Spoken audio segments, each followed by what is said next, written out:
Never once in my life have I rooted this hard for a movie to be good. I needed Superman to be good. If I'm expected to invest my time and energy into this massive universe and trust what James Gunn is building, I need to be able to say that I liked Superman. I liked Superman. Superman feels like an episode of the animated series. Superman feels like a comic book come to life. This is the most comic booky movie of all time, both to the film's betterment and sometimes its detriment. Aliens, monsters, pocket dimensions, it is all straight out of a fantasy, and comic books are fantasy. It is a phenomenal vibe that does to Superman what the Batman did to Batman. David Corenswet is Superman. Rachel Brosnahan is Lois Lane. Their chemistry is off the charts. So much of the movie's success rides on the relationship between these two characters. The best scene in the entire film is the interview between Superman and Lois, a scene that perfectly encapsulates everything Superman stands for and puts the chemistry between Corenswet and Brosnahan on full display. Lois is a feisty journalist that asks the tough questions and does everything she can to get the truth and a good story. Not since Margot Kidder have we had a good Lois Lane in film, and this is the best we've ever gotten. Clark Kent is barely in the movie. It's a bit of a bummer because the Daily Planet and the Clark Kent side of the world was some of my favorite stuff, but when it's there, he is just enough of a goofball that it's exactly what you want out of Clark Kent. Now, Superman, on the other hand, my God, he's perfect. If you're gonna ditch Clark Kent, you need to at least give me a Superman I can love, a Superman I can root for, a Superman that makes me believe a man can fly. And this is how you do it. Superman in this movie is so concerned with doing and being good that he goes out of his way to save a squirrel during a battle. Superman is so good that he would rather get the giant kaiju out of the city so he doesn't have to kill it, even though it could level all of Metropolis. This is a Superman that doesn't punch things because it's the easy answer. He punches things because it's the only answer. James Gunn said All-Star Superman was one of the biggest inspirations on this movie. A comic I have sadly not read, but there's one section of it that I am very familiar with. One section that perfectly sums up Superman. A section that goes as follows. No, you're supposed to be dead. I had it timed, and you think I'd be stupid enough not to make more of this for myself? This? I saw how to save the world. I could have made everyone see. I could have saved the world if it wasn't for you.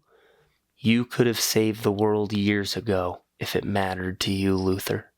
That's what I feel looking at Corenswet's Superman. He's a hero we can actually look up to. Superman only swears one time in the movie, and it's when he's in private with Lois. He goes to check on the children after a huge battle instead of going straight to the press like Guy Gardner and the Justice Gang do. He calls his mom every day to check on her. He gets sad when he argues with Lois, and he gets upset over the prospect that someone would hate him. He's a man so addicted to being good that he lets himself get arrested, punished, and tortured if it means saving people. And speaking of people hating him, Lex fucking Luthor. I have never loved Lex Luthor. I haven't personally seen an adaptation of Lex, at least in live action, that did it for me. Nicholas Holt's Lex is what I would want out of Lex Luthor. He's so full of hate that it consumes him. His entire life is devoted to killing Superman. So envious and so hateful that he cries over the very idea of Superman winning. Lex is so spiteful that he would happily destroy the world if it means getting the upper hand on someone who's just trying to do good and did nothing to insult Lex outside of simply just existing. And I'm so happy that the movie completely ditched the origin story and the history between Clark and Lex, and instead jumps right into the action. At the start of the movie, Lex and Superman are already at odds, already battling one another, not shrouding Lex's plan in mystery or tricking the characters into thinking Lex isn't involved. They're already arch enemies mere seconds into the film, and it's exactly what I wanted to see. And the supporting cast, holy shit, the supporting cast. I already mentioned how much I loved the Daily Planet stuff and wish there was more of it, but you know what there is a lot of? Everyone else. A lot of people, including myself, were nervous about the Justice Gang's inclusion into the movie, thinking they would just take screen time away from Superman in his movie. But not only were these guys great, they were necessary. They have a much-needed bond and rivalry with Superman, and I adored this team. Hawkgirl was the weak link of the group because her role isn't as closely related to Superman as the other two, but she has some moments I absolutely loved. Guy Gardner was an asshole who is very good at his job, and Nathan Fillion rocks the bowl cut. And Mr. Terrific was a damn delight. He kind of stole the movie, in my opinion.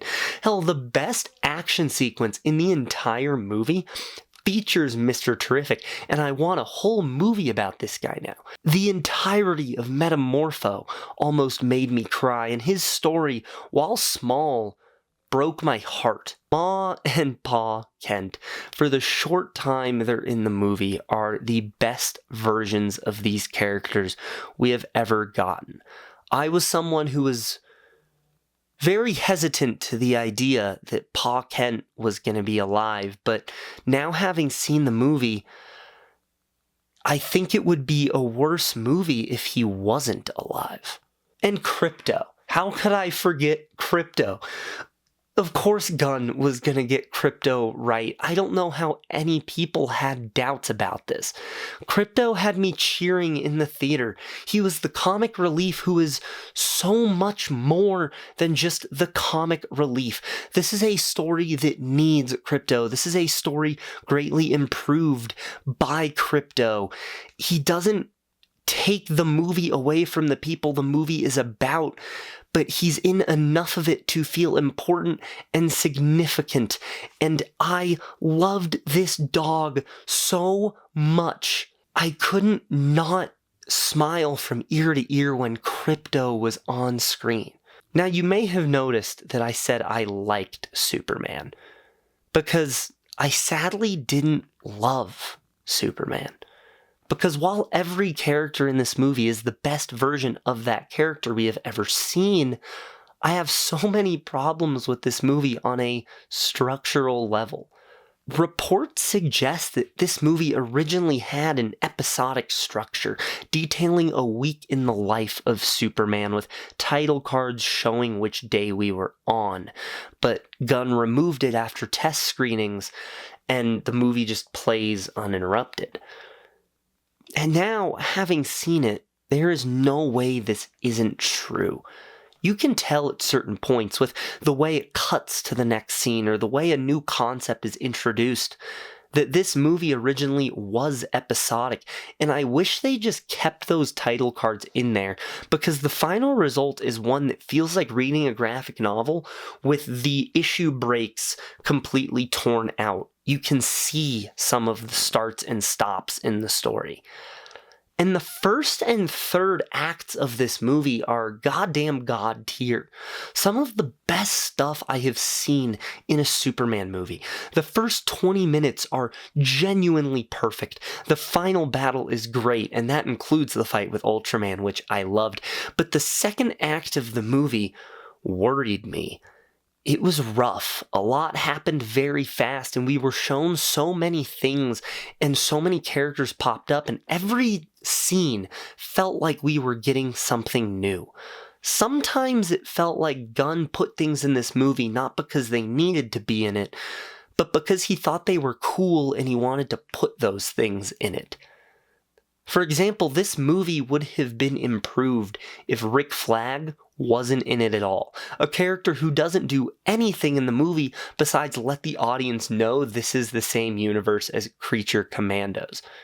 This movie introduces so many concepts in the second act that it did get a little cartoony, and I know to some people that's a positive, but it took me out of the movie slightly when Mr. Terrific out of the blue starts talking about pocket universes or a giant kaiju just kind of shows up without explanation.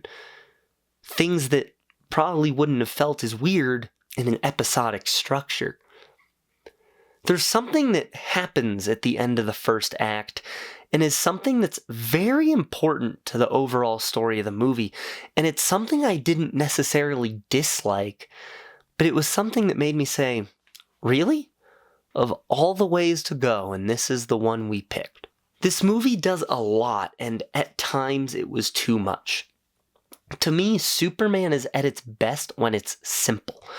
Superman in the Fortress of Solitude, his intimate moments with Lois, Clark at work, Clark talking with his dad while Krypto plays with the cows, Superman confronting Lex, those are the best moments of the movie, the simple, quiet moments. When the movie gets big and epic and filled with CGI, my enjoyment of it went down a bit. I should mention here the style of James Gunn, because this is a movie where if you aren't a fan of Gunn's style, you won't like this movie. If you are a fan of Gunn's style, you'll like it, but it does have a different feel from the Guardians movies and the Suicide Squad, and even something like Peacemaker or Creature Commandos. Gunn didn't show up with his usual bag of tricks to this movie. There's only like 2 needle drops in the film, and the rest of the movie is all score. There is a lot of Gunn humor, and I know that's a hit or miss for some people, but the humor felt different and a lot less slapstick than it is in the Guardians trilogy, for example. This movie definitely feels like James Gunn taking what he's good at and trying to do it in a different and unique way. And I respect that. And I'll tell you what, with all my problems of the movie, it is at least nice to see a movie that you can tell was made by a man with a vision and a dream and ideas instead of corporate schlock. Am I a contrarian on Superman? According to the reviews, I am, and it may sound like I dislike it, but like I said, I like Superman. I loved this take on the Man of Steel. I loved Lois. Lex was a phenomenal villain. The messages were great. All the characters were perfect. The action was dope, and Superman's powers have never been displayed in this way before.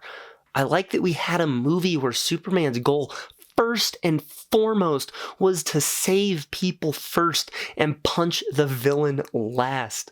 One where he will destroy his own body to save someone in the crossfire. And when we look at it this way, does it really matter if I didn't like all of the way the story's told? No. I liked what I wanted to like. I liked what I needed to like. I came out of this movie saying, all right, let's see what's next. I'm willing to see where they go with all this.